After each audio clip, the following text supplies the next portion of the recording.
નમસ્કાર ખેડૂત મિત્રો, આજે તારીખ 4 જૂન 2025 આજની સવારની હવામાન અપડેટની અંદર માહિતી મેળવીએ તો ગુજરાતની અંદર પ્રી મોન્સૂન એક્ટિવિટીના વરસાદો જોવા મળી રહ્યા છે.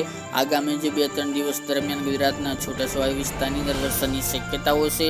આજે 4 તારીખ દરમિયાન કયા ભાગોની અંદર વરસાદી માહોલ જોવા મળશે તેની વિગતે અપડેટ મેળવીશું. સાથે જ પવનની ઝડપ તેમજ તાપમાન અને ગરમી ઉકળાટની પણ માહિતી આપણે આ વિડીયોની અંદર મેળવીશું. ચોમાસું ગુજરાતમાં ક્યારે પ્રવેશ કરશે તેની પણ અપડેટ મેળવીશું. ચેનલમાં નવા હોય તો ચેનલને સબસ્ક્રાઈબ કરી નાખજો અને વિડીયોને લાઈક આપીને તમામ ખેડૂત ભાઈને શેર કરી દેજો. હાલ ગુજરાતની અંદર છૂટાછવાયા વિસ્તારની અંદર વરસાદની ગતિવિધિ જોવા મળી રહી છે, પરંતુ સમગ્ર ભારતની અંદર હાલ ગુજરાતમાં ઓછી શક્યતા હાલ ગણી શકાય. પરંતુ મિત્રો, ગુજરાતના અમુક ભાગોની અંદર પ્રી મોન્સૂન એક્ટિવિટીના ઝાપટાઓ છેલ્લા 2 દિવસથી જોવા મળી રહ્યા છે. ગઈકાલના રોજમાં પણ ભાવનગર હોય તેની સાથે અમદાવાદ ઉત્તરના 1-2 સેન્ટરો હોઈ શકે છે, તેમજ સુરેન્દ્રનગર વિસ્તારની અંદર પણ વરસાદની ગતિવિધિ હાલ સામાન્યથી હળવી જોવા મળી રહી છે. આગામી 2 દિવસ દરમિયાન હજુ પણ પ્રી મોન્સૂન એક્ટિવિટીના ઝાપટાઓ જોવા મળે ગુજરાતના ભાગોની અંદર તેવી શક્યતા રહેલી છે. કોઈ ભારે વરસાદનું અનુમાન હાલ જણાતું નથી, પરંતુ ગુજરાતના અમુક ભાગોની અંદર છાંટછૂટથી લઈને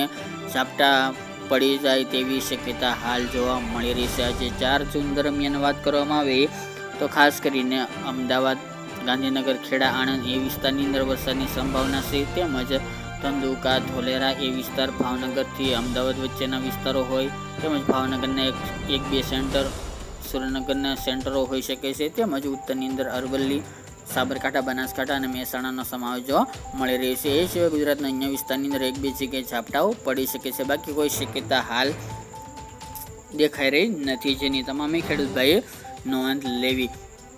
બાકી મિત્રો, ગુજરાતની અંદર પ્રી મોન્સૂન એક્ટિવિટી હવે ધીરે ધીરે જોરમાં ચાલી શકે છે. સાથે જ મિત્રો, આગામી દિવસની અંદર પણ પ્રી મોન્સૂન એક્ટિવિટીના ઝાપટાઓ જોવા મળે તેવું હાલ અનુમાન રહેલું છે. ખાસ કરીને મિત્રો, વાત કરવામાં આવે તો ચોમાસું હાલ તો લેટ ચાલી રહ્યું છે. મુંબઈ સુધી આવીને હાલ સ્થિર થઈ ચૂક્યું છે.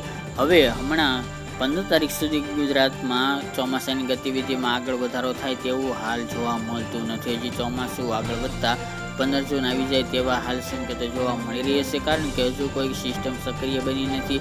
તેમજ આગામી દિવસની અંદર જો અરબી સમુદ્ર પણ ફરીવાર સક્રિય થશે ત્યારે ચોમાસું ધીરે ધીરે આગળ વધી શકે છે. હાલના અપડેટ પ્રમાણે 15 થી લઈને 20 તારીખ દરમિયાન દક્ષિણ ગુજરાતના ભાગોની અંદર ચોમાસું પ્રવેશ કરે તેવી હાલ સંભાવના છે. સાથે જ મિત્રો, અમુક વિસ્તારો જે સૌરાષ્ટ્રના દરિયાકાંઠાના ભાગો છે તેમજ દક્ષિણ ગુજરાતના જિલ્લાઓ છે તેમની અંદર 15 થી લઈને 20 તારીખ દરમિયાન અમુક ભાગોની અંદર વાવણી લાયક સારા વરસાદો પણ હાલ દેખાઈ રહ્યા છે, જેની તમામે ખેડૂત ભાઈ નોંધ લેવી. બાકીના વિસ્તારની અંદર હવે સિસ્ટમ કેવી બને છે તે ઉપર જોવાનું રહ્યું, કારણ કે ચોમાસું ધીરે ધીરે ચાલી રહ્યું છે આગામી દિવસની અંદર પણ, જેના કારણે સમગ્ર ગુજરાત કવર કરતા આ મહિનો સંપૂર્ણપણે વટી જાય તેવી શક્યતા છે. કચ્છના ખાસ કરીને પાછળના વિસ્તારોની અંદર ચોમાસું આ મહિનાની અંદર પ્રવેશ કરે તેવી શક્યતા ખૂબ ઓછી જોવા મળી રહી છે, એટલે કે સમય લાગી શકે છે.